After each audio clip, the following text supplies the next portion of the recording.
All right, so I'm working on this little sideboard in walnut, and some of the components are raw, as you can see, and some of them are actually lacquered. So these ends are lacquered. The back is also lacquered, right? The top is raw, of course, it's not finished, and the doors still need finished. But I want to do a profile on this edge, just this little sweeping profile here. It's going to look something similar to this. Does that focus? Yeah. So it's called a thumbnail profile. And I don't have a router bit for that. It's just something that I drew by eye, until it was a pleasing shape to me. And so in this set of videos, I'm going to show you how I do that. So, hello, I'm Ramon Valdez. Welcome to my channel. I build beautiful furniture. I show unique processes and techniques. I also share tons of tips and tricks along the way. So if you haven't already subscribed, do me a huge favor. Smash that subscribe button, yeah? Let's get started.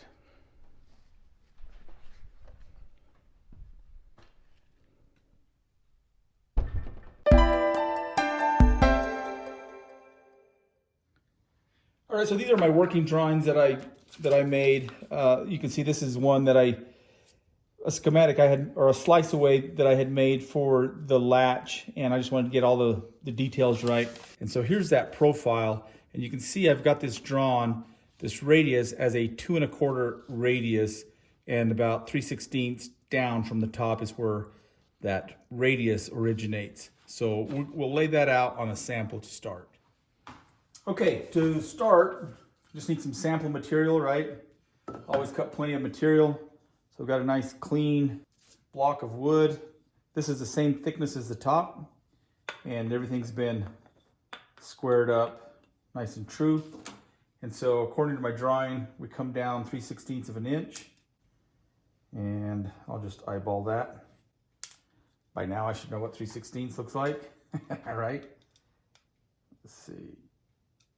3/16, close enough. Put it here. And 2 1/4 radius. So simple scribe. I'll set this at 2 1/4, right? We'll just make a beautiful sweeping arc. Something like that. Pretty straightforward, yeah? We're going to figure out an angle. Basically what we're going to be doing is figuring out, making a few cuts or facets at the table saw. And so this first cut is going to start right here where the curve originates on the bottom of the countertop. So I'm just going to kind of, guess I should bring this all the way up. Right in there. It's not really critical. If I did this 10 times, I'd probably get, within a degree or two. It's not going to be that critical. So we're about 27.5 degrees. We'll just say 28 degrees. And that'll make this first cut. And then we can make another couple of cuts to create these facets. And then that'll make it easy to smooth. The more facets you make, the easier it is to smooth. But you can also goof when you're cutting these at the table saw and go in too far and create a flat spot. So you want those facets to be consistent in width all the way up.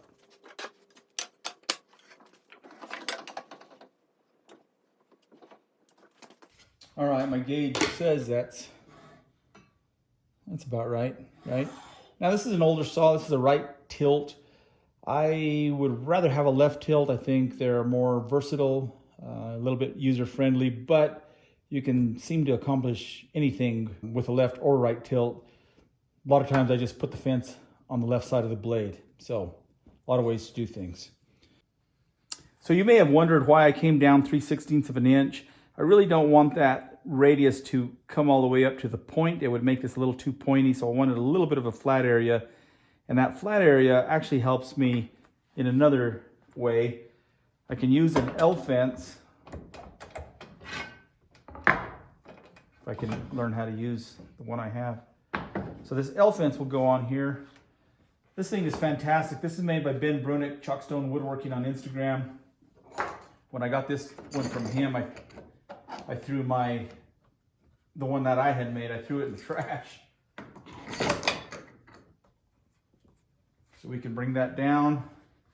I'm in a little awkward place here to do this, to get the camera angle, but the sacrifices we make for video. So you can see now that I can bring this L fence down somewhere in there. I'll double check that. But it gives me a place for this to ride, right on that flat spot. And the blade, it doesn't have to go up very high. It can be down here where it's nice and safe, underneath this L fence. And by doing that, we can safely make that cut.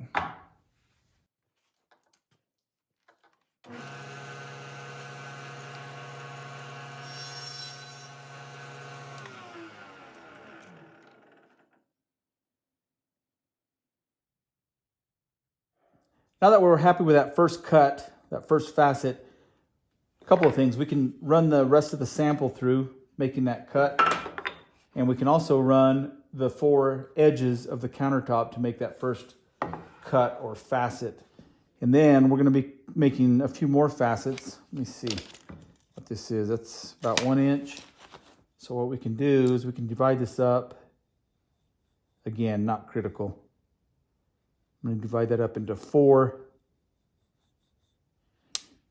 And then you can see that this next facet should originate right there.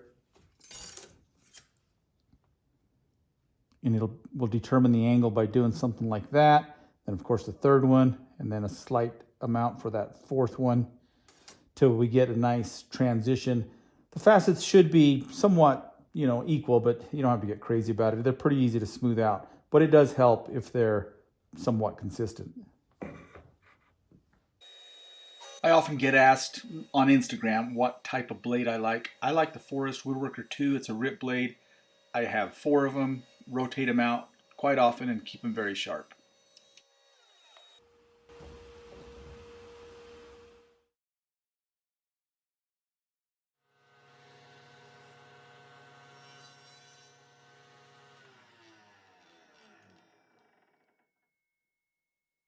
All right, so there's the next facet. You can see the line I made. It's leaving a little bit of material there. I don't know if that shows up. Yeah, it shows up. So I might make another pass, just get a little bit closer to create that second facet. Okay, I'm going to show you something kind of funny. This gadget device is, well, let me just show you. A couple of magnets down here, sandpaper, better gription, has this handle to release those magnets, piece of aluminum so it wouldn't wear out. I had made a smaller version, which was a prototype. I used it for years. I finally made a bigger, stronger one. And with this, I can put this in place. It's tight to there. You can see a small bevel here, so it contacts the top first. And now I can move this fence over. So right there, I've effectively moved my fence 3.5 thousandths of an inch. So good way to sneak up on a cut, yeah. And then of course to release it. Yeah. Neodymium magnets, beautiful and very strong.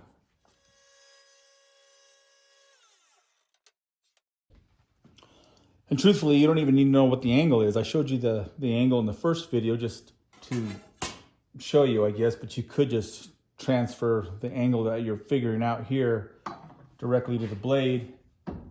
Doesn't really matter what the angle is. But anyway, so I raised the blade a little bit. We'll set the angle. Easy peasy.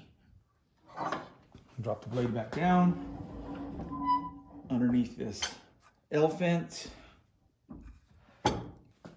So the reason I make extra sample material is because if I'm cutting one of the samples and I make that facet too big, I cut into my line, I can just toss that. I have extra material to move the fence back toward the blade and start again. All right, I could not resist putting the countertop in place just to see how it looks. And so you can see the facets there. 1, 2, 3, and then that. And so that'll be pretty easy to blend. We'll use the scrapers. I'm gonna leave about 3/16 or quarter inch, about 5 millimeters, 6 millimeters at the top, and smooth out the rest. All right, nothing too tricky here. I just get some card scraper material. I cut that curve with some snips, and then I smooth it. This is probably a 180 grit sleeve on my drum sander. And you probably noticed I didn't do that fourth facet. Should be easy to blend.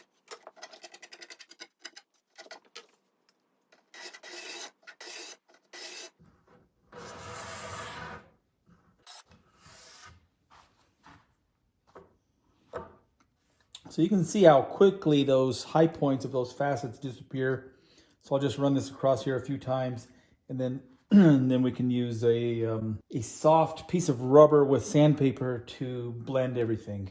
I mean, you just have to be careful at these ends because you can chip out one of these miters. So I just kind of stop short there, and then I just blend that with sandpaper. So I didn't show this, I didn't think about it before I did it, but after I cut this shape with the tin snips, then I sanded this profile at the oscillating spindle sander, got that close and smooth, and then I used a burnisher to draw out that metal corner, that edge on both sides. Then I stood it vertically and drew out that hook until it creates this little hook on both sides. That's your cutting edge. Pretty standard stuff when you're using one of these cabinet scrapers or card scrapers, whatever you call those. All right, so I'll explain why I'm laying this scraper over this angle or this amount here in a little bit.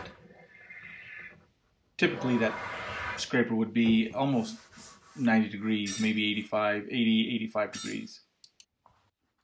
Now I have this top turned around with the curve that way, just so as I'm using this flashlight, it wouldn't wreak havoc with the camera lens. So by using a low raking light, I can shine this around and I can pinpoint those facets. I can easily see right where those corners are. I can kind of highlight.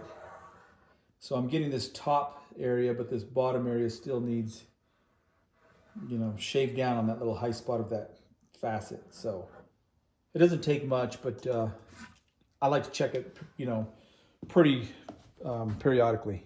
He means often. One of the worst things that can happen with this profile is that you end up with flat spots where those facets were cut. So you really want to make sure you don't have any of those. And I literally go diagonally across the grain to make sure that I don't have any of those. You'll find them right away. And yes, it produces cross grain or diagonal scratches. This is 180 grit, and so that'll come out. Those scratches will come out easy. And you see I just scraped this a few times. So once over like that with the diagonal. And then I have this. It's just a piece of rubber. It's flexible. I can kind of contour it to a curve. Hook and loop. Boom.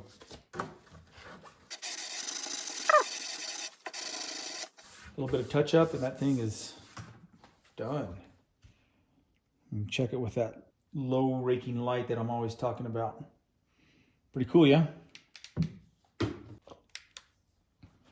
This may be a good example of what I'm talking about, just knocking down those ridges. So I'm scraping all this and checking it with a low raking light. I can see that I've got a ridge from about right there, about to the end. But from right here is round, so I don't want to scrape there anymore. Right, there's a little bit of a ridge right in there, but it doesn't continue that way or this way. So I don't know if those pencil lines show up, but now that I have those pencil lines, I can use that as a guide. And I'm laying this scraper over way more than I typically would. In use, you're almost 90. Well, for something like this, I lay it over a lot more, and it gives me the control, and I can just see my pencil lines disappear, and I know I'm on the right track. There you go. Doesn't take much.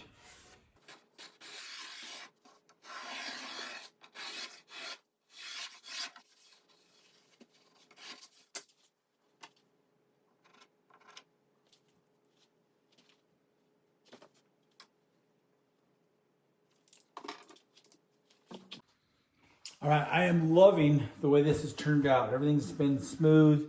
You have to pay attention here when you're sanding to make sure those miters come to a perfect transition there. And I don't know if this shows up here. Let me just grab this, bring it here. You can see right along there, that is the end grain of the veneer. And once that gets a finish on it, it'll probably get darker and not look very good. So what I had decided to do is I had made this sample, and you may have noticed this in the first part of the video, this dark detail here. Essentially what I did is I cut a little rebate or rabbet. You can see it there. You can see it here. And I inlaid a piece to eliminate that end grain. And the marquetry on this piece is also this species of wenge, so it should tie it in really nice. And of course, this is twofold. It'll get rid of that end grain and then tie in with that marquetry. So yeah,